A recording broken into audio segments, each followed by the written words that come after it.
Well, people, we are truly in the end game now. I don't know how many other euphemisms or metaphors I can come up with for that one. Season 8, Episode 4, The Last of the Starks, the beginning of the end. Our characters have survived the long night, but can they survive their worst enemy, themselves? Pat, what have you got to say before we get tonight's episode started? Hey, Dom, I think you and the Talking TV family that's Talking Thrones with us here tonight. I came up with a little song here, and it's Bye, Bye, Mr. Jon Snow. I can't even sing it. Oh, no. Euron shot a dragon in comical fashion. And the TV critics were singing, the last of good moments has died, right? You know, that's my Last of the Starks. It's a little bit of a stretch. Oh, it could have been more well said. Yeah. Couldn't have been more well said. A creative work in progress. All that and more on tonight's episode of Talking Thrones.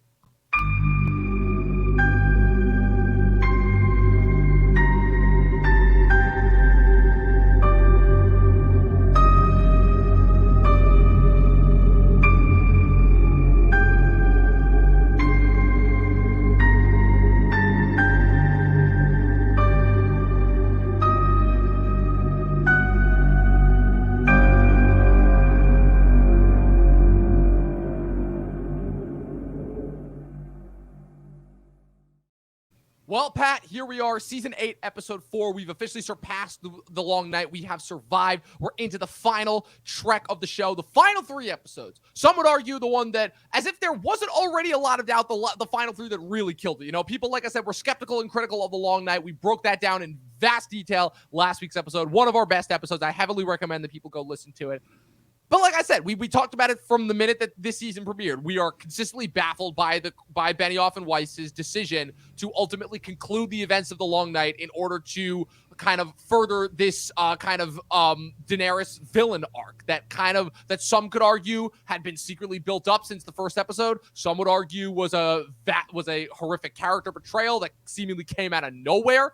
Whatever the case may be, ultimately this episode was, I feel like, regardless of how the show ended, this episode was always going to be at fault in some way, because this is the episode that has to follow up the long night. Not only does this episode have to follow up the long night, but it then has to set up arguably a season's worth of conflict that was then only going to be resolved in 2 episodes. And so it's funny because I remember watching this episode and hating it initially, but in hindsight, I almost feel bad for this episode because it's not as bad as I remember it being. And I'm realizing that it's one of those situations where the faults that kind of came from it are ultimately not this episode. It's the next 2. So it's a really weird place that I'm in with this episode. I don't know. What are your thoughts going in? Dom, here's my thought. After watching this episode, I was happy as can be. Everything's going great. And then I had a little bit of a Doc Brown, Marty McFly moment where someone's drawing on a chalkboard trying to explain to me this was the pathway the show was going, but someone went back in time and changed it to some other crap that you're about to watch. Because, man, I was digging it. The funeral, we got to go south. We got to do all this stuff. I was digging it. And then, cut to dragon flying around, spear kills it, the show dies. What happened, man? Like, what? Set it up, literally. I don't know what to say. And then we'll talk about it next week. The bells happens, and but I will say, I did enjoy a lot of the events that happened. I just feel like in the end of this episode and then the next episode, and I haven't quite checked out the finale yet for the podcast, but there's cool stuff that happens. It's just things weren't properly set up, and the magic was, the bubble was burst. The balloon was plucked. Whatever phrase you wanna make up. This is what I realized in the course of this episode. I almost feel like it could have been resolved in a strange way if they hadn't spent so much time at Winterfell at the beginning of this episode. It really sucks because, like I said, this episode's greatest strength also kind of ends up being its great detractor, because you have this extravagant like great funeral sequence, followed by kind of their, for lack of a better word, celebration party. Which, by the way, you were asking me a weeks ago, what scene was the coffee cup scene? That would be this sequence. Oh, this was it. This was it. This was the coffee cup scene. Tonight's a weird night because I looked at the notes while the intro was going, and I thought you said John leads mass ceramics, and I was like, no, that can't be right. It's cremation of the dead, but it would have been dyslexia kicking in there. Yeah, I guess. I don't know if I had that, but when you read things quickly, sometimes funny things happen.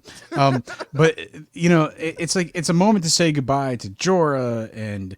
Theon, Sansa's going a little hard on the tears for Theon, right? But, I'm looking okay, he did save her, but like he also did kind of cause a lot of the stuff that they were in for. So yeah, like I would miss him too, right? You grew up with him, right? He kind of was like one of your family members. Right. He redeemed himself, but oh man, in the scheme of things, of what he sort of did to help her escape Ramsay, like. He did 20% of the work, while Brienne did 80. Let's face pretty it. Much. Pretty much. Yeah. I guess whatever. She was emotional. She just survived this horrible thing, and she can't grieve for Bran because he's still alive and John's still alive.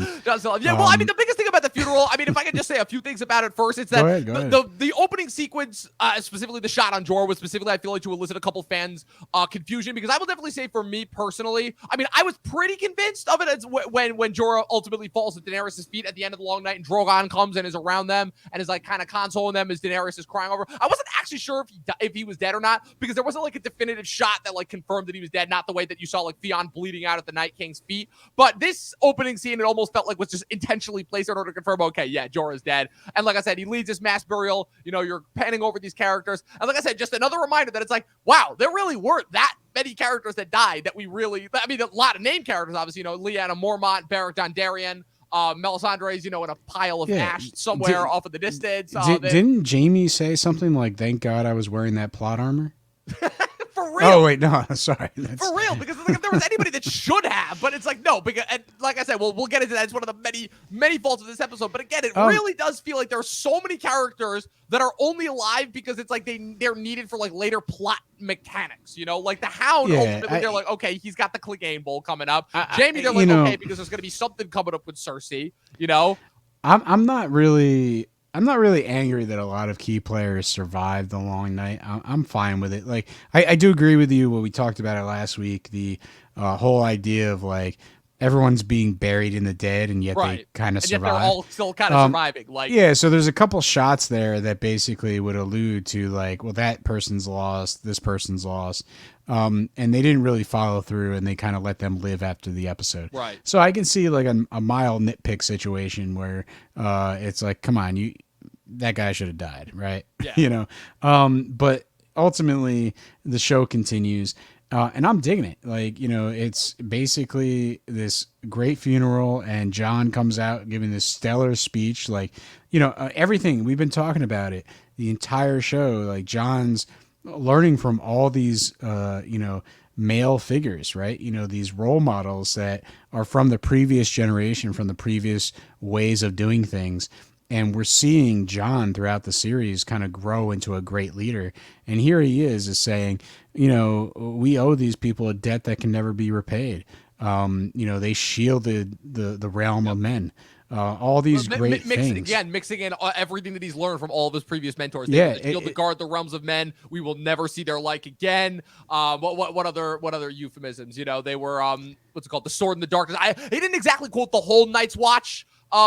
What's called pledge, but it was a decent amount of lines from there. Yeah, exactly. And this is the start of the journey, like you said. Like Daenerys kind of snaps and goes crazy. Right. Because the thing that's established at the beginning as well, and this also continues into the party, is this idea of Jon seemingly just being in greater favor than Daenerys. Because even though Daenerys is the one who brought the armies and brought the dragons, it was ultimately Jon that was courageous enough to go down there and make the alliance when everybody was telling him no, and everybody was telling him. And so her kind of seeing him be rewarded for it when she's supposed to be taking the Iron Throne, it's...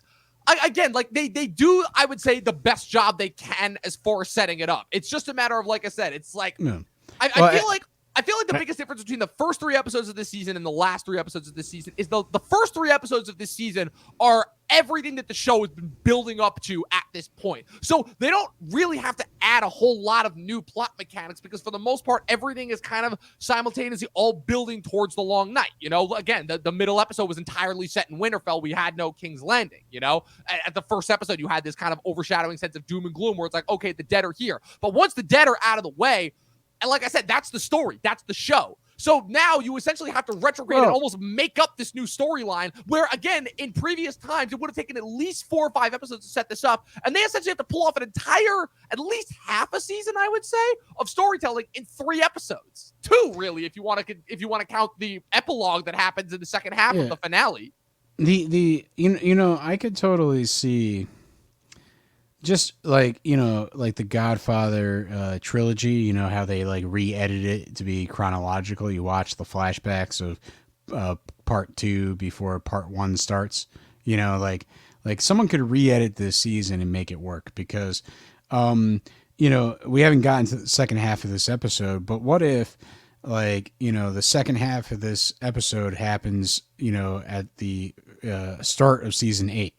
Cersei kills the second of the dragons, devastates Daenerys in a way where it's like she's starting to get, mad.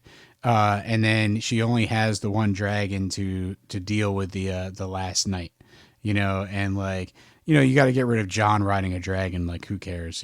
We could figure that out. But, in this fantasy booking scenario, you could have set Cersei up at the very onset she killed the dragon. She's just as bad as, the Night King because the Night King killed the dragon. And so you could have put some more pressure on the long night. And then once that's sort of done, somehow it's like, now we got to face Cersei and all you're left with is, the funeral sequence here. Which Jorah just died, her one true love. Her last, arguably, that's the other crazy thing about last episode and this episode as well, a little tidbit, is that between Jorah dying in the long night and then Missandei out of nowhere dying in this episode, that leaves Grey Worm as the only advisor left from Essos. All of her other advisors from Essos are gone. Jorah's dead, Missandei's dead, Barristan's dead, Dario's back in Essos. You could have had Missandei be captured in the first episode and, during the whole long night, she's locked up in a closet with Sansa who hates her and all these people. And she's worried about her advisor. She's grieving over the dragon. Daenerys could be, she's facing death, and this could be the reason that she snaps. And, then the funeral happens and Jorah, her love here, that she kind of has to admit she loved him too. And he's now dead and whatever.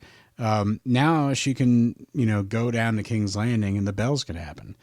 So I think there's there is, like I said, a parallel universe where all the elements of this show kind of come together and form a pretty good 8th season. I just don't think we're in that universe or that multiverse. I agree. I almost kind of want to travel to that universe now and see that. Yeah. That's I think of all the fantasy bookings we've done on the show, that might be the best one yet, honestly. Yeah, but you just got to switch up some of the elements, and you can build to Cersei being the big bad. And I think Cersei is kind of we'll get to this next week. She's just watching the events and of this episode and next episode. She's the antagonist, right? She's supposed to be doing bad things. Right. At the end of the day, ultimately, I think the biggest flaw that they make, and like I said, I'm going to step on next episode a little bit, just a little bit, before we break down the rest of this episode. But I think it's also kind of, I think one of the mistakes that the Bells makes is having Cersei have kind of this emotional reaction to Daenerys burning down the city ultimately, because at the end of the day, Cersei doesn't care about the citizens of King's Landing. That's the thing that's ultimately establishing her as the antagonist, is the fact that she is deliberately using the citizens of King's Landing as a shield against Daenerys. Yeah. And then when Daenerys snaps, it's like, okay, she's proved it. No matter what happens, even if I die, even if I die, Daenerys loses, because now the rest of the continent sees her as the foreign invader, which is exactly like Cersei. Cersei wins at the end of the day, no matter what, because regardless of whether she lives or dies, she got her wish of Daenerys being marked as the foreign invader that they tried for her at the beginning. So the idea of her breaking down at the end almost feels in a strange way like character betrayal, because it's like now she's going, now even she's going back on a lot of the character development as well, you know? Yeah. And So. Yeah, I'm actually going to say my next let's point, save it for next my episode. next next point week, regards because... Varys, but I'll talk about that when we talk about man, Bell. yeah, But we could totally talk about these two. That's the good thing about the I think these two episodes, you know, the Last of the Starks and the Bells, is that they really are tied together. Like, you know, it's we've been talking about it. Like season 7 was like a really binge worthy season. Yes. And I think this season is too. Like you could watch the first 3 episodes, you know, back to back to back and be satisfied because there's a lot of good content there. Yes. And then I think in these 2 episodes, they really, other than the comical, I just shot a dragon out of nowhere shot that really just ruined it for me.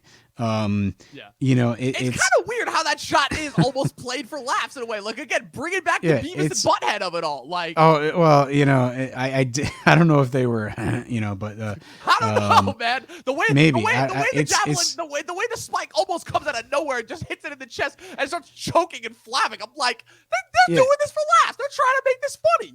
It's just, you know, to me, I guess it took me out of it because, you know, it's not earned. Like Euron sort of just does it, and it's I think going to be one of the problems that we see throughout the 8th season is that, you know, the showrunners just want to kill characters. So like the Long Night, you know, okay, let's start them off with some of the lower level characters like Theon and Jorah and, you know, Betsy or whatever. I don't know who else died. Beric Dondarrion, Dolores. Yeah. Just get rid of all of the last of the ancillary characters that have survived up to this point. Exactly. And then, you know, this episode, you know, oh, we gotta, you know, get rid of a dragon. We gotta do this. We gotta do that. And we gotta just kill off one character in order to make this things go, and then bodies are gonna hit the floor in the next 2 episodes. Yeah. So I think they like ramped up the body count in this final season.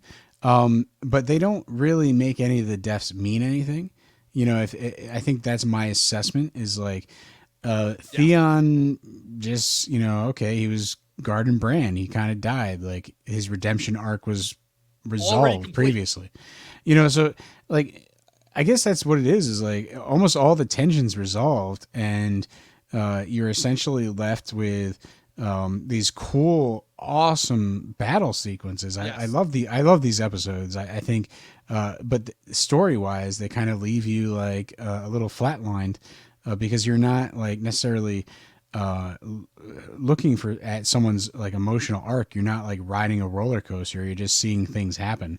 So you know, I don't know. It's let's get through it. Like well, I mean, we could talk about kind of the rest of the stuff that happens in Winterfell. Like I said, if we could kind of just run through the list because it really is a list at this point. Like you said, there's some great moments here, but like you said, at the end of the day, that I think you summed it up perfectly. That it kind of robs all these moments because at the end of the day, that's what they ultimately dissolve down to: moments. The tension is ended. The ultimate existential threat, which was always the White Walkers, the idea of fighting death itself, is over. It's resolved, you know? Yeah, one of the most emotional moments of these episodes here that I can tell, at least this episode in the Bells, is when Gendry gets elevated to a lord. When Gendry gets legitimized. Absolutely. And then he's like skipping through the castle looking for and the first thing he does is try to find Arya, and Arya just immediately rejects him. Arya, like, you're my love. You know, like he's pining over her, like, you know, cheeks red as can be. And, you know, he gets on a knee and he's like, my lady, you're my lady. You know, let's do it. Let's do this thing. Let's go to Vegas tonight. You know, like Gendry is all in, like, you know, I got a castle, you know, you could be my bride. And, you know, and this is the weird thing, right? You know, Arya, I don't know what age the character is, but I don't think anybody does at this point. Yeah, like legitimately, you know, she this is the first dude that she's like slept with, and you know, it's the only reason why this happened was like, oh, I kind of know you and can tolerate you, and you know, it's like I kind of want to do it before we die. And then, you know, like they survived this big battle and he's ready to marry her. Right. So I think it's like the classic thing where, obviously she doesn't want the life of a lady, and that's when he comes, from that vector of like, I'm a lord, you can be the lady. That kind of turns her off. But it's like also, you get the sense that she has one incomplete business with Cersei. That's what you get in this these episodes. But also like, it's too soon like to talk about marriage. It's like you just survived one of the most horrific things in the world, and that's not her. Like she's still on this quest to find like, basically some sort of satisfaction for her, revenge tendency against, the people on her list. She still has business to do. So it's almost like Gendry doesn't really, know who she is truly.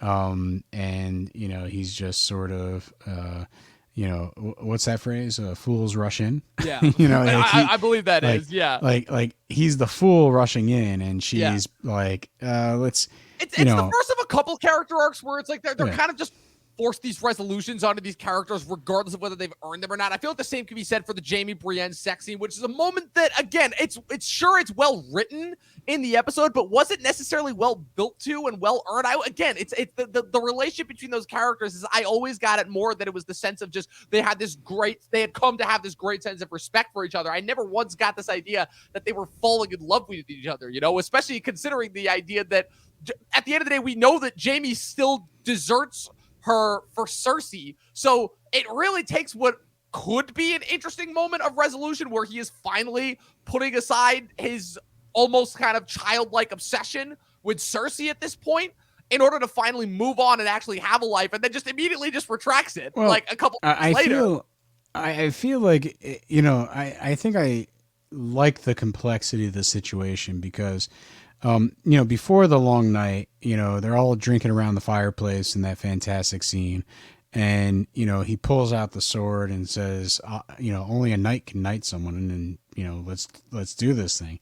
And so like, he cares for Brienne so much that, when she says, I'll never be a knight, and he's just like, well, you are now, let's do this thing.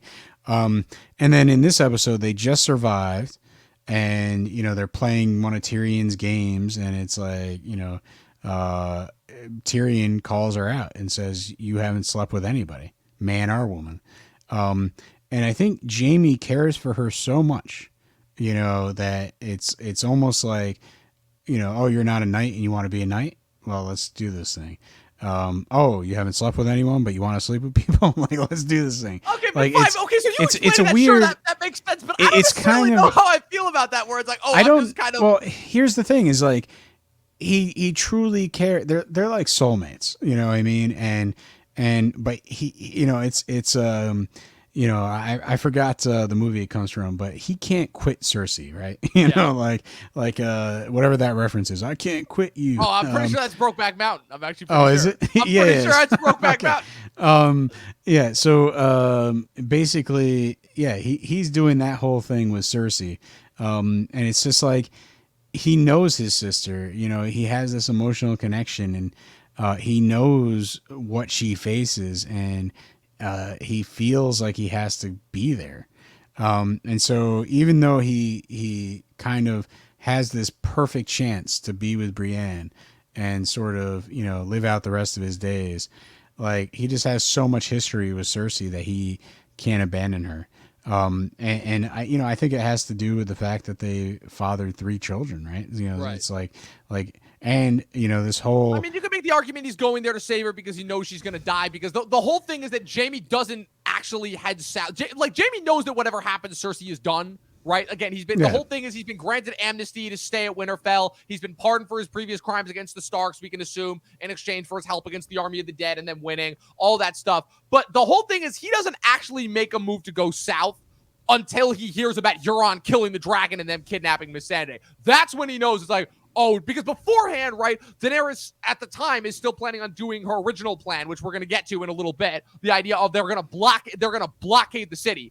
and just force Cersei out, which is, again, they're like, our armies will defend against the gates. No army will be able to reinforce. We'll take out the Golden Company easily. And if any of Euron ships try to ferry in supplies from the sea, the dragons will burn them, So they have a pretty good plan. So like, no matter what happens, as tired, we'll get to that in a bit as far as once we cover some more plot details. Their army still, for the most part, trounces Cersei. Even though they've lost a lot of their men in the long night, they still have more than enough forces to take on Cersei. I mean, kind of 50-50 here and there. We'll get to that. But but I still think, ultimately, Jaime hears the news, and it's the whole thing is Jaime hears the news, and he that knows bond. Like, it's the bond of three children. He knows they're about to go scorched earth, and she's most likely going to die in a way that she possibly might have survived before. But the plot point that's lingering over all of our heads, including the characters, is this idea that Cersei is pregnant again with the fourth child. Right.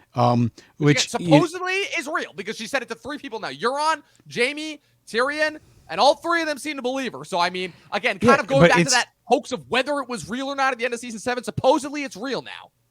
Okay, but it's the way that the show does it is like they never really give you true confirmation, and that she's sort of a liar, at best. So it's one of those things where, like, because of the lack of clarity on that, I don't think they fully embrace that plot point. But presumably, it's like he has all this history, a 4th child's on the way. He's got to go protect that child. I think there's a lot of complexity with Jaime, Brienne, and Cersei, the love triangle, that we don't necessarily get to see, in the show. I think it's all alluded to, and, you can sort of in your mind kind of develop as many of these sort of, possibilities as you want. But we don't necessarily get fulfilled on the screen. And so, like you said, he decides to leave and he just kind of like runs away from Brienne. It seems kind of like cold and like why this even happened. So I think there's a lot of like, subtext that's happening within this love triangle that necessarily not many people are going to pick up on, but I think it's all there. I think you can read a little bit beneath the surface and understand that, Jaime's giving up on his soulmate because, I got to go save that 4th child. Right. So one more moment, and then kind of the weird, really strange way in which they set up for Bran being king, which, again, it's crazy enough, but I realize the seeds are set here in this episode, which is so. But first off, is this when they're gambling, they're rolling dice in the corner, and it's like whoever wins gets to be king, and they're all that would have made more sense. That would have made more sense, but no. Yeah. So and Bran's like, it will be 8.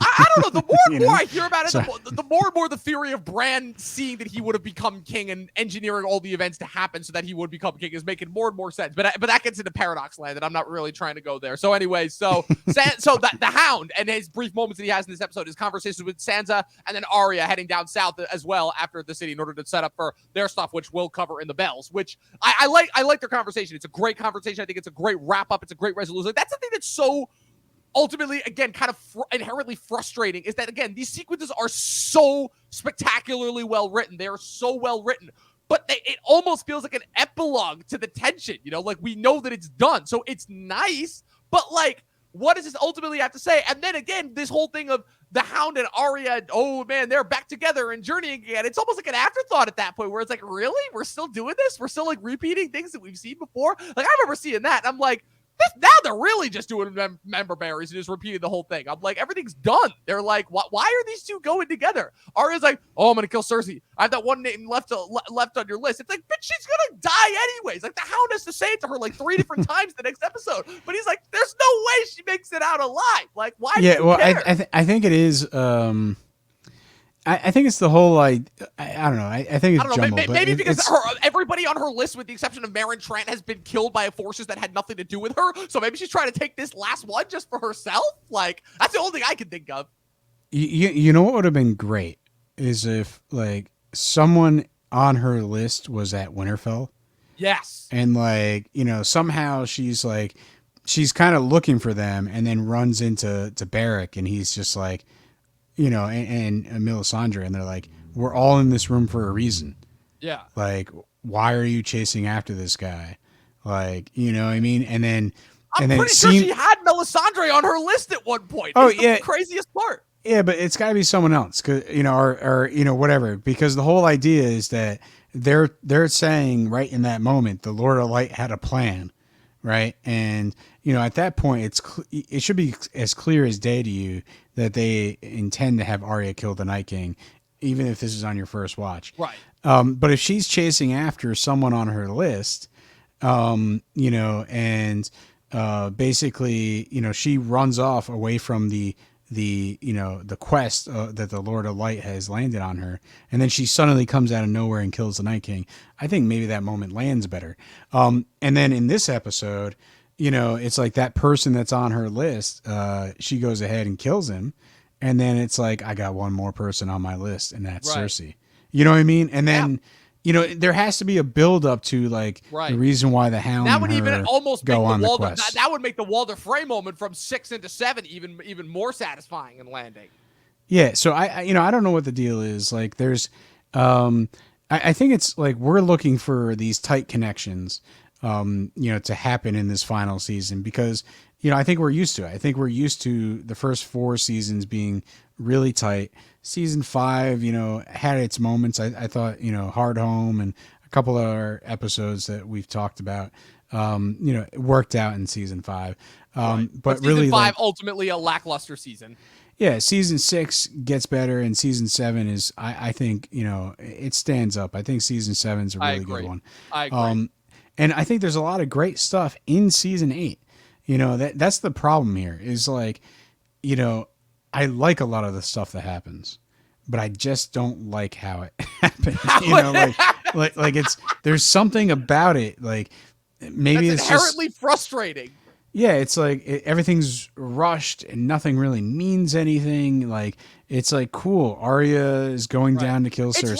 It's really what they just, like I said, we've been talking about it for the last couple of seasons. It's a flaw that, again, I feel like people haven't driven into the last couple of seasons, and they have been there, but it really lands in this season where, again, Benioff and Weiss really just do not care about the character development or the character motivations or connecting these little moments in order to make this really awesome roadmap. They just don't care anymore. They're all about the big moments. It becomes a plot show instead of a character drama. And it's fine because I love the action. Like the Long Night. But it's the thing that I keep coming back to. The action. The Bells is a fantastic episode. Right. But again, but this is what I'm coming back to. Like I said, I feel like we talked about this a lot in the Long Night. We're going to talk about it again with the Bells. It's a thing that I saw in so many YouTube videos. It's that story has to dictate action, not the other way around. Like you can have these incredible, extravagant set pieces that look amazing and are so good, but if you don't have any of those underlying thrilling moments to tie them together to make you care about the characters going through the scenario,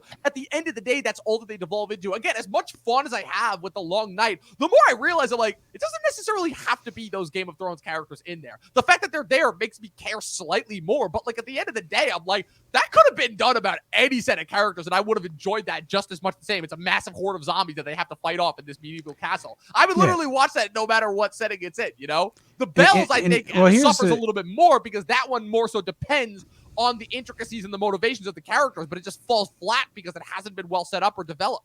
And we also have to give credit because these are, really over the top spectacles, and the amount of planning, the amount of like just hard work and expense that had to go into these episodes. I think obvious choice was made. Like, hey, we need to simplify a lot of these things if we're going to have this much action in this season. So I think, there was a decision to lean into an action-packed final season and let's go out with a bang. We left some of the character development and some of the plot, the plotting, I will say, on the back burner. And it's probably like, we spent 7 seasons of this series developing characters. You as the audience should know them by now. You should be able to watch these final 6 episodes.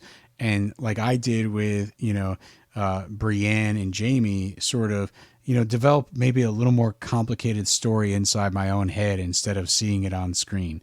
You know, it's like we've lived with these characters for so many seasons that, you know, maybe it's our job as the viewer to, you know, imagine between the lines and just enjoy the action pieces. You know, I think the expectation of what viewers wanted versus what we got in season 8, that's really the mismatch.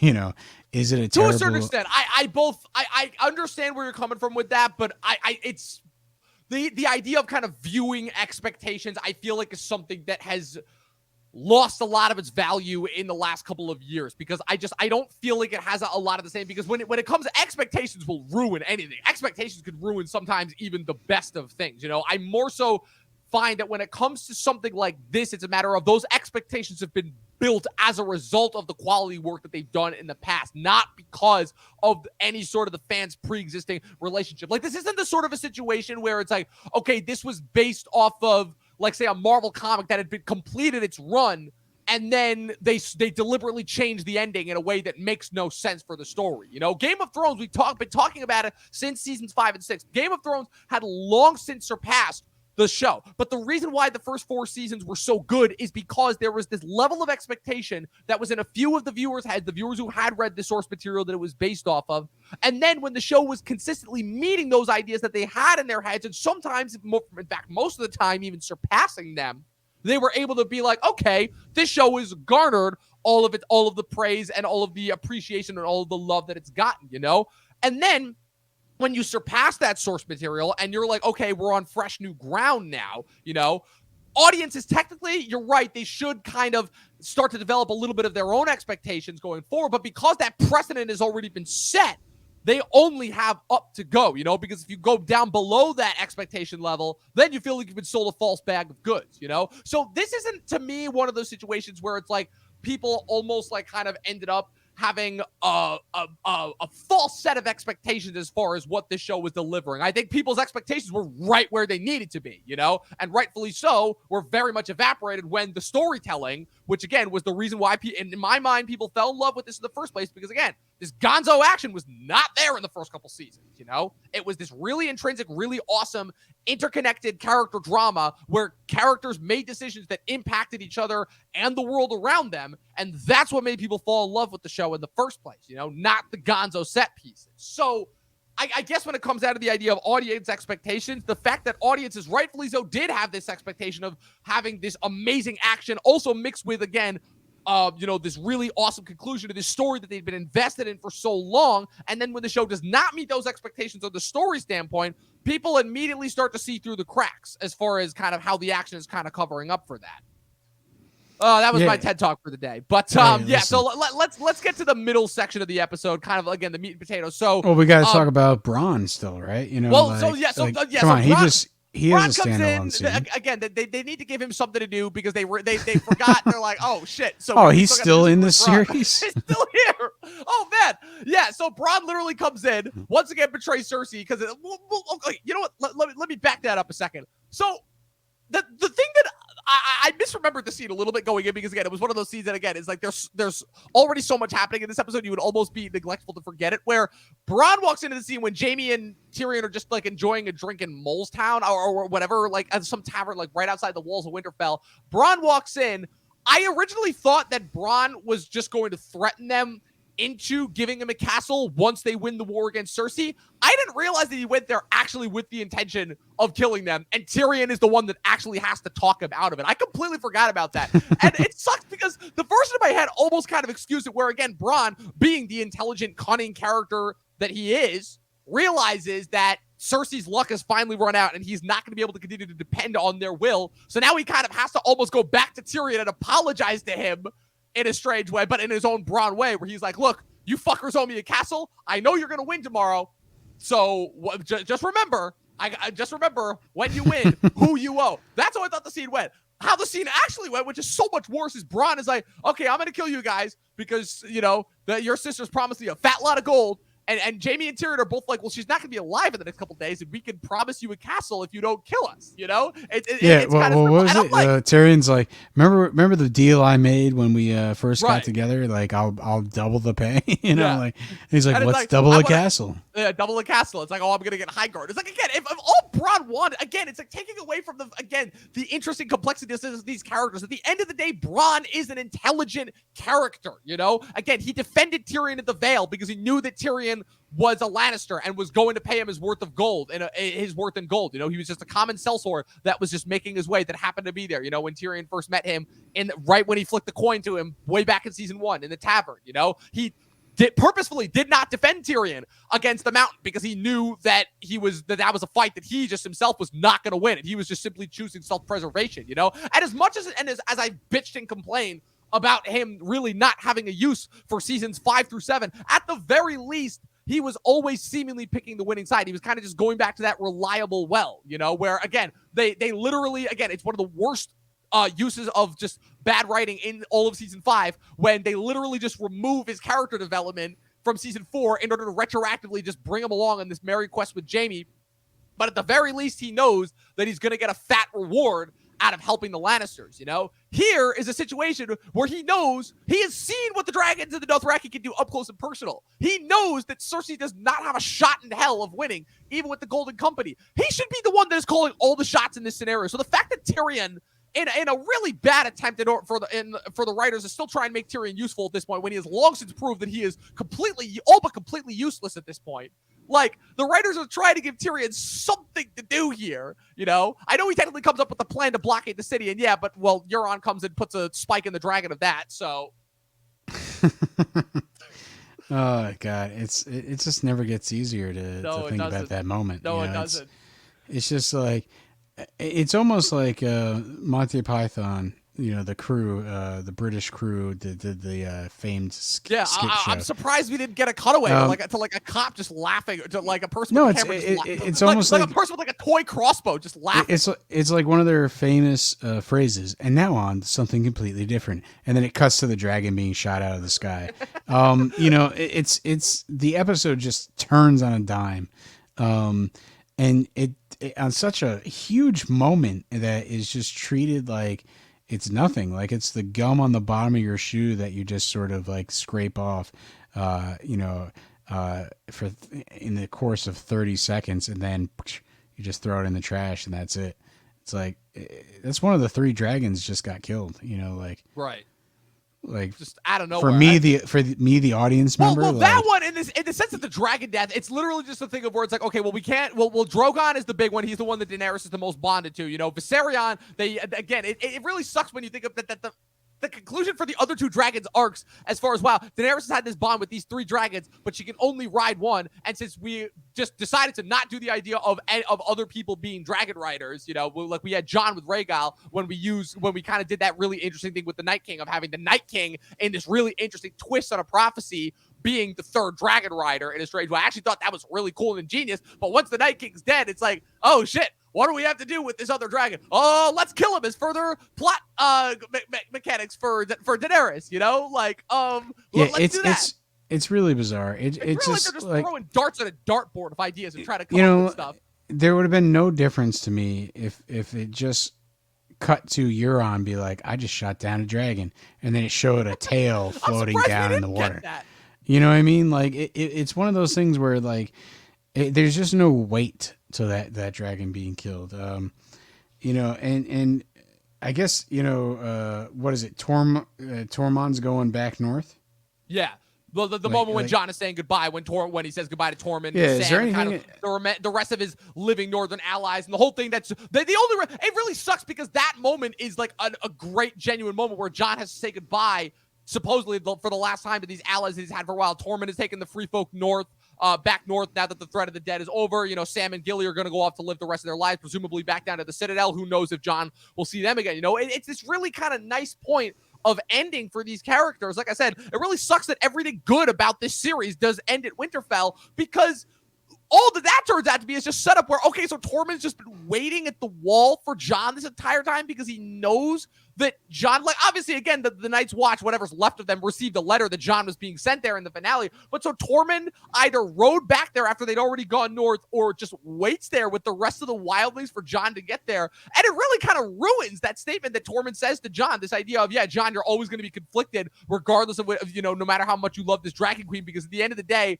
like, Tormund doesn't know about his lineage yet. We're going to get to that in a bit. But what's it called? But Tormund senses it like, yeah, you have the North in you, the real North, like not the, kind of, the Southerners thing, kind of, again, alluding to the bond and the kind of the separation, the distinction that the Northerners have always had from the rest of the realm. It really sucks because, like I said, that's an amazingly heartfelt moment that is kind of robbed of a lot of its meaning by the next 2 episodes. So, well, I think it's Tormund's viewpoint is that it's his mentality, right. and I think Jon, his major ability is, to really lead everybody. Like he's able to work with the wildlings. He's able to work with most groups of people because he's a true leader. And, that's where his arc has sort of taken him. So like every chance you get, like this moment where it's like you have the North in you, it's because he understands and he's able to,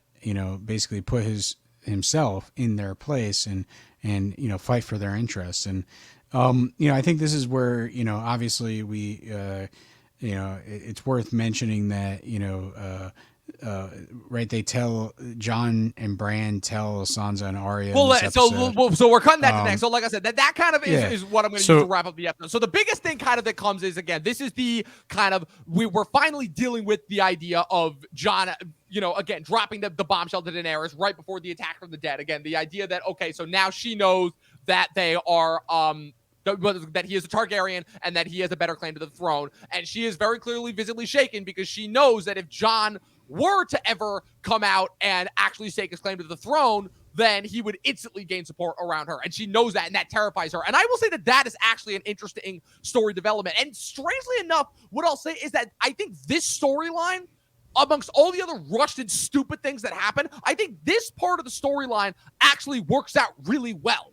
Where, again, I still have problems with kind of Sansa and her naturally distrustful nature, but the fact that kind of Jon is still naive in a way. Again, it is Jon's naivete and his humbleness that is causing, and his previous experience that is causing him to turn down the throne and still swear allegiance to Daenerys and claim that she is the rightful queen, right? But it is ultimately Jon's naivete of the situation, which Daenerys does warn him about. Again, kind of detracting from his character a little bit, where she specifically warns him, and because she knows that if Jon tells anybody else other than Bran and Sam, who right now are the only other 2 people that know about this, that Sansa, that she knows that Sansa will do something about it, that Sansa will spread disinformation about her, But again, it's Jon's naivete and love for Sansa that causes him to have Bran tell Arya and Sansa. And it really sucks because in that scenario, when Jon swears Sansa and Arya to secrecy, I do 100% believe that Arya would have kept the secret.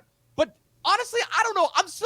This is the thing I go back and forth on as far as whether this works for me or not. Do you think that Jon telling Sansa, like, is Jon being an idiot there, or does Jon actually, like, naive enough to believe that Sansa, or does Jon actually trust Sansa? Is that kind of like his inner northern fool coming out again, for lack of a better word? His northern naivete, because it's the decision. Well, again, I personally think it's a moment that it's one of those things where, again, sorry to cut you off, but it's like it needs to happen based off character developments, but it's another one of the things that it's like, again, it's like it's more of the characters acting like morons, because Daenerys, at the end of the day, Jon has been around Sansa enough for these last couple seasons to know that Sansa will deliberately do things behind his back if she thinks that it will be better for the realm overall, or in a way like benefit her, strangely. I think it's ultimately Jon, he realizes that telling them is not necessarily a good thing, but at the same time, if he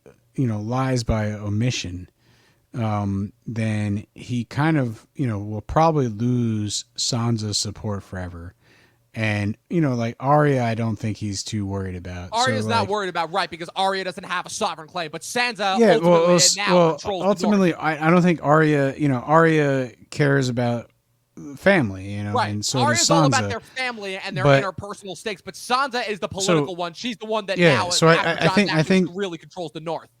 I think to a certain degree, Jon needs to keep the family unit together, but and that kind of is the reason why you would tell Arya. But at the same time, by keeping the family unit together, you got to tell Sansa, because if you don't tell her and she finds out, like, that's going to be sort of a wound that is impossible to heal. That you chose Daenerys over me. So think he's put in an impossible situation. And again, this is one of those things that we don't get to necessarily see happen on the screen. We have to kind of apply this to the reason why he's, listen, the show wants you to believe like he just told them because, it's like, hey, I guess I'm telling you, but if you're going to sort of, well, actually, what? I'll take a step back there. I kind of disagree with you a little bit on there. I think that kind of, to your point, I will say I like that thing you say about being in an impossible situation where he ultimately has to choose between Daenerys, who again he has brought himself into believing will be correct for the realm and who he does have an emotional stake in, and what's left of his family, because again he knows that at the end of the day, regardless of his birth status, they are still his family, regardless of whether they're his cousins, his nephews, whatever. They are still family. They also, but he's not going to lie to them, right? And because if he lies to them, then he basically is showing that he's abandoning them, right? And doesn't trust them, and all these implications. And I don't think the show dwells on that. I think because what they do is they do what the show does at this point, and they just use it as another thing to continue the plot. Because the thing that comes from this, and again, you're 100% right. I think you kind of just helped solve my moment. The moment in and of itself is a great moment, but what it is utilized for, which again is just a problem that goes with these 3 episodes, it is just another thing to further the plot. Because the only thing that comes from this is Sansa telling Tyrion, and that Tyrion's going to consult with Varys because Tyrion. But once again, like I said, Tyrion in my mind is at the point now where Littlefinger was in season 7, where it's like, what the hell is he doing here, other than Peter Dinklage being the biggest actor on the show at this point? Like Tyrion in these last 3 episodes, like I said, is really kind of embarrassing between them bending over backwards in order to try and make him have Bronn, be the one to tell Bronn, and now being the one that, like an idiot, tells Varys, knowing that Varys is already harboring skepticism about Daenerys in the first place. Like if Tyrion, in my mind, if Tyrion still does believe in Daenerys and her cause, he doesn't tell Varys. Like that's the moment where it's like this all starts to fall apart, because Varys, justifiably says it's like, because Varys is going to do what Varys does, which again is just cold rationale, where it's like, okay, so there's 8 or 9 people now that know about it. That's not a secret anymore. That's information. It's going to get out regardless of what I do about it. And if we break this down rationally, again, this is even before I think the thing with the dragon and Missandei, where he's like, do you really believe that she's going to do what's best for the realm? Because again, it's like they don't even give him a chance to react before they do all the stupidity that happens once they reach Dragonstone. So to be honest with you, if Tyrion doesn't tell Varys this, then it would only be a matter of hours before Sansa realized that's not the case, and she would just go up to Varys. You think so?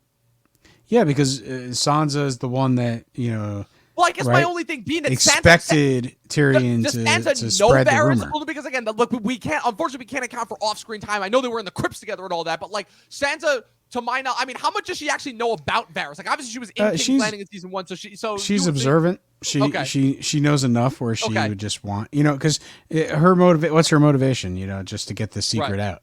So it's like someone in a bar at a feast or whatever has got to. Well, if anything, the one thing I'll say is that invalidates Tyrion further, because again, you're right, because Tyrion's role is just to act as the messenger, and if Sansa's gonna try and get this secret out regardless.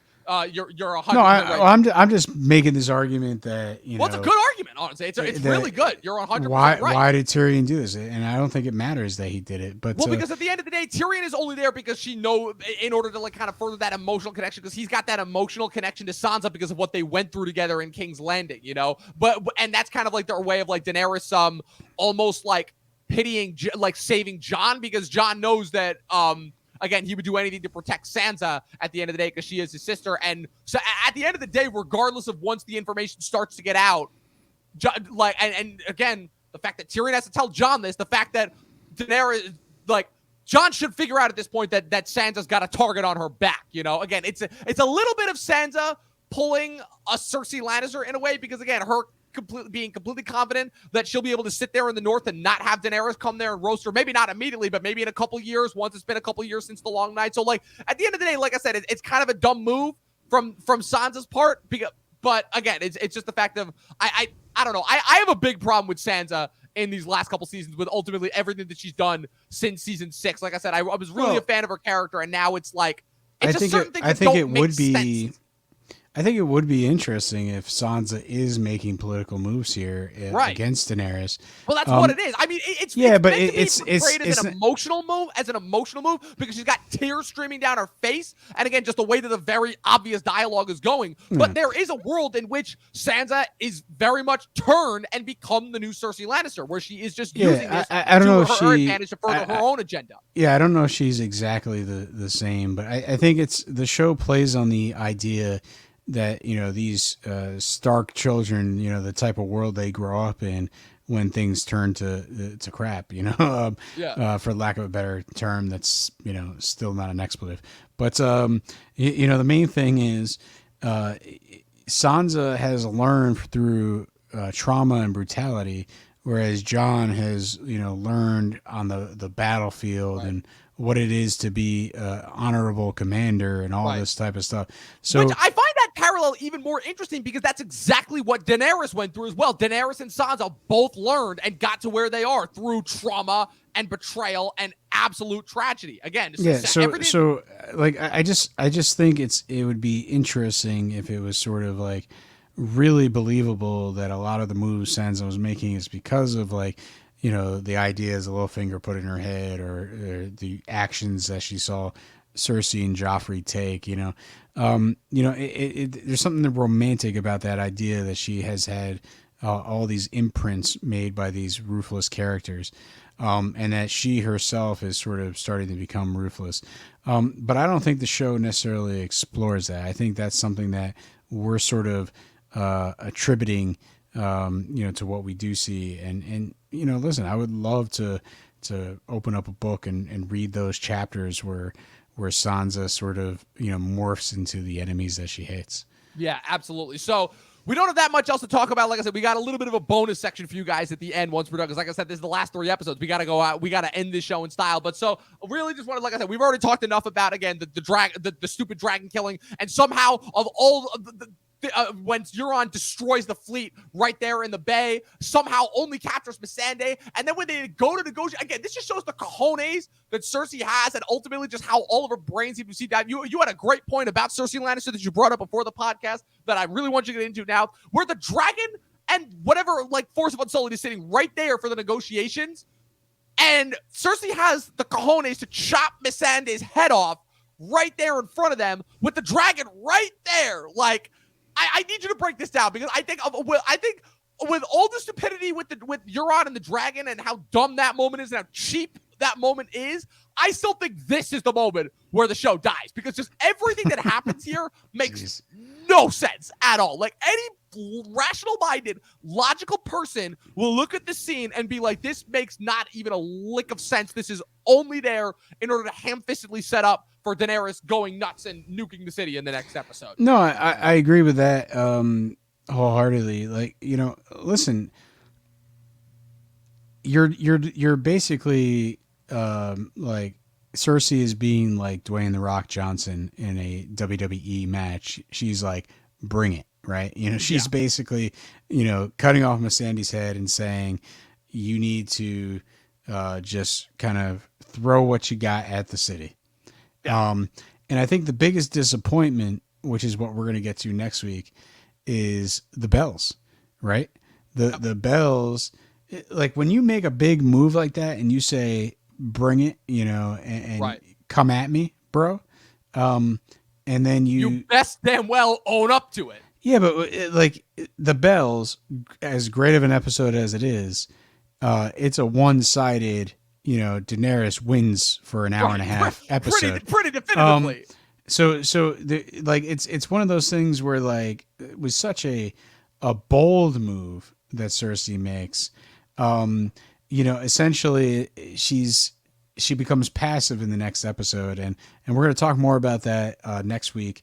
But I think that's really, they kind of cornered themselves, because Cersei doesn't put up enough opposition in the next episode to really, you know, make it worthy of her bad guy status, because, you know, season 7, she's, you know, again, she's trumpet Daenerys at every foot. Euron takes out the fleet. She manages to pull the maneuver with she's Casterly Rock, torturing people, right? she's doing the last kiss and making you're going to sit in this cell for 40 years with your rotten daughter. Like she's doing all these nasty things to people. And her basically taking off Missandei's head is the last brutal thing that she does. And she has like no plan. There's no more wildfire. Right. There's no more. Well, it's funny that you mentioned that. Nothing. There is wildfire. She just doesn't use it. Yeah, it's like, but why is that not part of the plan? You know what I mean? Like there's something. The javelins at the end of the day are the only plan. Which there's something. There's something so passive about what happens in the next episode. Like maybe the dragon shouldn't have died in this episode. Maybe in the next episode, the bells. It's 2 dragons flying around the town. And one of the javelins gets shot and it has the wildfire in it and it does blow up the dragon. And maybe that's like the last straw where now she burns the city down. Yeah. Like there's so many things that, could have happened to basically make Cersei a stronger character in the next episode. And that's the road less traveled because we got what we got. Yeah, I couldn't agree with that more. Like I said, I don't have too much more to add to that because, like I said, I want to save a lot of the rest of the conversation for next week. All I can say is this episode probably had some of the best fantasy booking that we've done in the history of the show. I can't wait to once I'm going through the archive of the show and I'm listening and I'm kind of compiling like greatest hits from the show. I can't wait to go back and hear all the fantasy booking that we did for different sections. I still well, you know what, Tom? You should set up a Indiegogo and then have all the Game of Thrones fans throw us some money so we can make our own version of the show. Hey, honestly, I would not mind that. Well, literally, here's the best part. We just download the 6 episodes. We split up the scenes and we re-edit it in order to make and we'll call it Game of Thrones season 8, the Talkin' Thrones cut. That's what it'll be. Yeah, and you'll have me do some ADR for some of the characters. Oh, I can't wait. Listen, having you do ADR for some of the characters, I would absolutely love that. So before we get out of here, my name is Bran. I'm sorry. Robotic Bran coming to a theater near you. Anyway. Oh, man. So before we get out of here, I wanted to run us through some top 10 lists. Like I said, we love this show so much. And so before we ended the run, I wanted to just run through some of our favorite characters, do an homage to some of our favorite characters. And then at the end, maybe we'll do maybe we'll do maybe a combined ranking. So I came up with a list. It was going to be 10, but I decided to ultimately narrow it down to 9 of some of my favorite characters on the show. Hey, listen, here's your number 10. It's Ed Sheeran. I'll tell you why. It's because I couldn't settle on a top 10. Okay, I have 3 or 4 different figures that I would always put into the last one. I always have this problem with every single top 10 list. Okay, I just gave you your top 10. Right, number 10 for Dom. I'm not doing Ed Sheeran. Listen, I can't wait till you go through your list, and it's just all the jokey characters like Joffrey, Ramsay, Robin Aaron, Ed Sheeran. Ed Sheeran is number 10 for me. That's it. It's solidified right here. You won't take it, so I'll take it.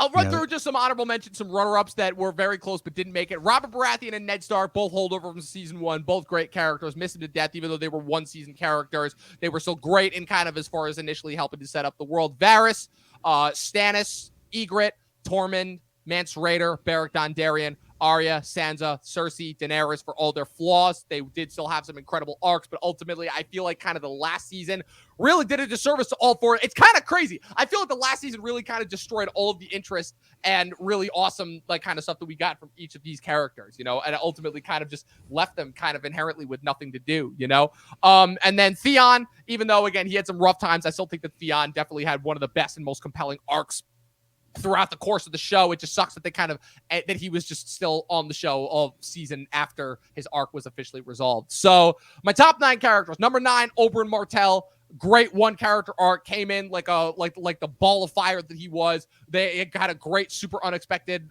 twisted subversion of a death. Still a great character. It just sucks that Dorne could never hold the torch after he left. Number 8, Bronn. For all the faults that I have with him in the later couple seasons, he still proves to be one of the most intelligent, cunning, funny, interesting characters. He creates some great one-liners, some great witty banter, some great remarks, and he always, again, he's one of the only characters that can make plot armor work for me, where even when he's out running a dragon, somehow he's able to tackle a guy off his horse as a dragon is about to breathe fire onto it. Never ceases to amaze me. Number 7, Jorah Mormont. Again, close confidant to Daenerys. This guy went back and forth as far as it was kind of tricky because this character his fate was always going to be tied to Daenerys. And so that was kind of always interesting because where I left off with him in the books, he was at this point where he was still with Tyrion and he hadn't kind of gotten the moment to be with Daenerys again yet. But I still think that the way that they were kind of able to bring him back to Daenerys and ultimately tie up his arc in a really, really nice way where he ultimately did get what he always wanted, which was to fight for someone to ultimately redeem himself of some of the past misdeeds that he had committed. Number 6, Davos Seaworth. Again, just you want to talk about the definition of just a solid, consistent character from the minute that this guy is introduced. Again, it doesn't matter what side he is serving. He is always trying to serve who he thinks is right. And he is serving them because he ultimately believes in them, because he believes that they are going to do the right thing, because he ultimately believes in doing the right thing. It's great seeing his conflict with Missandei in the first couple seasons, kind of that back and forth, them him and Missandei kind of operating as the angel and devil on Stannis' shoulder. And then once he ultimately kind of switches over to serving Jon, and where I feel like he was able to get a lot more interesting fulfillment. Again, just like I said, just a great, consistent character. Number 5, Olenna Tyrell. Just an absolute joy to watch every single time she is on screen. She's just a voice of seniority. You could just get the sense that she's the type of character that has seen it all. And ultimately, at the end of the day, gets one of the greatest send-off deaths. One of those characters that goes down swinging, even at like however old she is when she drinks the poison wine. Number 4, the Hound. Just one of the possibly, like I said, it's between this entry and the next entry as far as one of the 2 best redemption arcs on the show, where this is a character that ultimately starts off where, unlike Jaime, I'll say the difference is that the Hound is a very tragic character when you first meet him, but you always kind of like felt like you oh my God, what's the word I'm looking for? You always felt like drawn to him because you always felt like there was just so much more happening underneath the surface. And then he goes away for a season after you think he's dead. And then when he almost kind of returns from the dead, he almost kind of has this really great turnaround. He's developed this kind of fondness for the common people and then ultimately goes out and avenges them once they're brutally and unjustly murdered, and is able to kind of continue that trend into ultimately fighting for the side of the living. So I think it's one of the best redemption arcs on the show, followed closely by my number 3, which is Jaime Lannister, the other best redemption arc. Unlike the Hound, Jaime starts off as an absolute prick in the first couple of seasons, who is just the type of guy that you just want to see punched in the face. He doesn't necessarily partake in any of the political scheming that helps to destabilize the Starks, but he carries out a big part, obviously, in injuring Ned, which is one of the reasons why Ned stays in the city in that first season. But then ultimately, as time goes on and you stay with him and you learn more about him and you learn more about kind of why he does the things that he does and why he kind of carries around the veneer that he does, it makes way for like kind of a really interesting kind of shift once he is still trying to do better and do the right thing, but he is still kind of stuck in these scenarios that are kind of still encouraging a lot of his bad habits. And that it's really interesting once he actually gets to go north and actually participate in some of in doing some good as far as fighting for the living, and is finally able to kind of get out of his almost like his addiction to Cersei, if you will. That's kind of ultimately what it is played off of. And even though I will say the last 2 seasons kind of really, I think, drag these characters down a lot, my number 2 and 1 will always be Jon Snow and Tyrion Lannister. Jon's got the best arc on the entire show, going from, again, he's ultimately, at the end of the day, we talk about hero's journey as far as something that we love in storytelling, and Jon, I mean, Jon, I feel like, is the only one of these characters that really does kind of get the hero's journey, where he starts off as somebody who doesn't think he's going to achieve anything, and then eventually is able to build his way up through sheer hard work and will alone, out of pure right for wanting to do the right thing and look out for everyone else and not kind of, pursue selfish gains and anything. It's kind of interesting. He joins the Night's Watch because he thinks that there's no other options for him, rather selfishly, and then kind of learns and to kind of appreciate the efforts of others, and ultimately engages in these series of actions that propel him from just one position of leadership to the next, from Lord Commander of the Night's Watch to King of the North to potentially almost having a claim to the 7 Kingdoms. While I definitely think that Jon's arc at the end was a little bit kind of out of nowhere and blasé-fay and just, okay, this character always wanted kind of this like nice life for himself, so now he's off with the wildlings. Is that earned? We'll get to that once we get to that the next couple of episodes, but I still think in some semblance, like, I think he's got a really excellent arc that kind of goes through. And number 1, Tyrion, I go back and forth all the time, because even though these last couple of seasons felt like they were trying so hard to just destroy this character and everything that made him great and lovable and incredible in the first place. Again, Peter Dinklage had been in Hollywood for a long time, like roughly, I want to say like 10, 15 years roughly, by the time he finally landed Game of Thrones. And like I said, it's from the very first episode, he was one of two characters that George R.R. Martin did not want anybody to audition for because he already had actors in mind for Tyrion and Ned, that being, of course, like I said, Dinklage and Sean Bean. And Tyrion is quite literally the on-screen representation of the little guy, pun both intended and not intended, in the sense of where he is always, you are always rooting for him because he is always the person who is kind of disregarded and not taken seriously at first, but knows always what he's talking about and has this really keen and interesting perspective of people that is not shared by a lot of other people, and it's what allows him to have this really awesome kind of rise and fall until he ultimately gets himself to a great position of prominence that is then ultimately really, I think, destroyed by this last season. But I just remember, again, Tyrion, if I had to pick one character from the show that probably had just the biggest impact on me in my life as far as making me feel and view things and see life in a different way, it would definitely be Tyrion. So, and one other character that I forgot to give a shout out to beforehand, Tywin Lannister. Even though he was only on the first 4 seasons, man, just what a force to be reckoned with, this guy. Again, just a cunning tactician, an absolute bastard of a person, but somebody who knew how to get stuff done, keep his family in line. His only weakness was, like I said, just constantly overlooking his children and not taking them seriously, because it's ultimately what led to their deaths. So just wanted to give a shout out to all those characters, again, for just helping to make this show as special and as awesome as it is. We'll be continuing this trend over the next 2 episodes as well. But Pat, you got anything to say about any of these characters before I get out of here?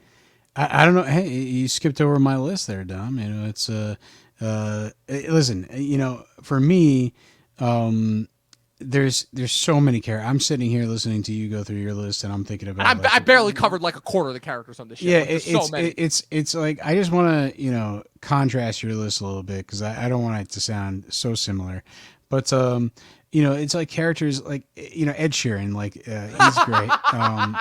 Number 10, like it's one of those rare.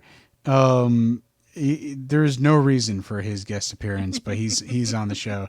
And I guess if you have listened to multiple episodes of this podcast, like you've listened to us like kind of joke about it. And so, yeah, he's a joke pick. But who's not a joke, who's only in a few episodes, is Hot Pie, right? Hot Pie has a huge impact on Arya, because Hot Pie is like one of her true friends, you know, one of the first true friends that she meets, you know, after escaping King's Landing. And, you know, they're basically touching scenes, specifically when she comes back and talks to him before she goes off to get the phrase, right? So, you know, there's so many characters like this. Who was the guy that originally was hiding Arya on his way to the wall? Euron. Oh, yeah. So great Euron, character. like I, you know, I even though I forgot his name, I don't forget, you know, the advice that he gave Arya. The fact that it's like, you know, just, you got to let it go. You know, like almost like trying to console her and basically help her, and ultimately, you know, I think she's young. She was angry. She harbored that anger throughout the whole series, but I think, again, she kind of comes across these other characters like Hot Pie and Euron, and even the Hound. I'll throw him in there as another one that is a great character. Like, who can, you know, forget the whole I think I'll have 2 chickens, you know, or whatever the bar fight scene was with those Lannisters. So I think those are 4 strong characters right there. Well, not Ed Sheeran, but he is a character. You know, it's like you got Beric. You know, Beric is fantastic, specifically the speeches towards the end to Jon Snow. You know, Lord Mormont. You know, he was fantastic as well. You know, Craster was a great villain.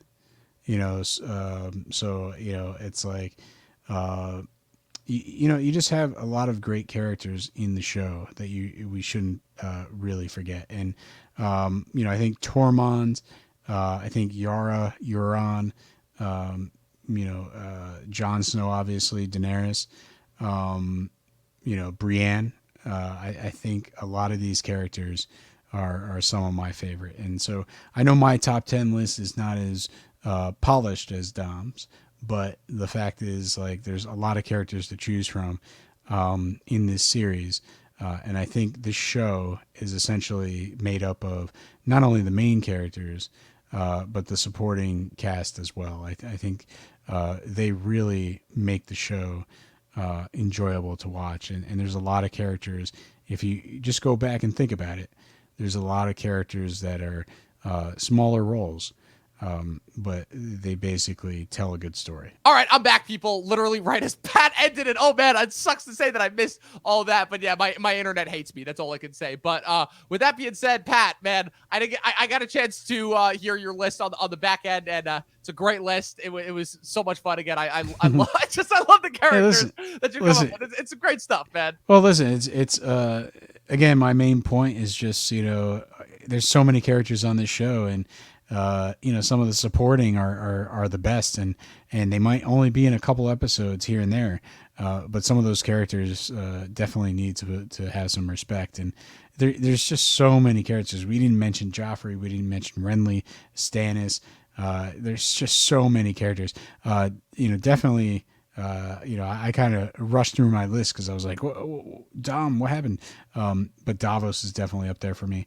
But anyway, hey, it's that's it. We're done, right? The last of the Starks. The last of the Starks. Two more to go. Oh man, I almost don't even want to do the typical ending here because, like I said, I'm just so excited for next week's. I think I'm almost just gonna leave it off on a shitty cliffhanger the way that this episode did. But yeah, like I said, you can follow Professor Pat with everything he does at Patrick W. Huber on Instagram. You follow me at Movie Nerd Reviews across all platforms. Be sure to follow the official Talkin TV podcast across all platforms. Subscribe on YouTube. Follow us on Twitch. New episodes on Spotify and Apple Podcasts for only 2 more weeks. That's right, people. 2 more weeks worth of Talkin' Thrones content before we're back to just the regular Talkin' TV stuff until the end of the year. Pat, like I said, it's been an absolute delight doing this with you. I can't wait to do this with you 2 more times. But until then, people, stay frosty and watch more fucking movies. Ring more bells. Next time. Ring more bells.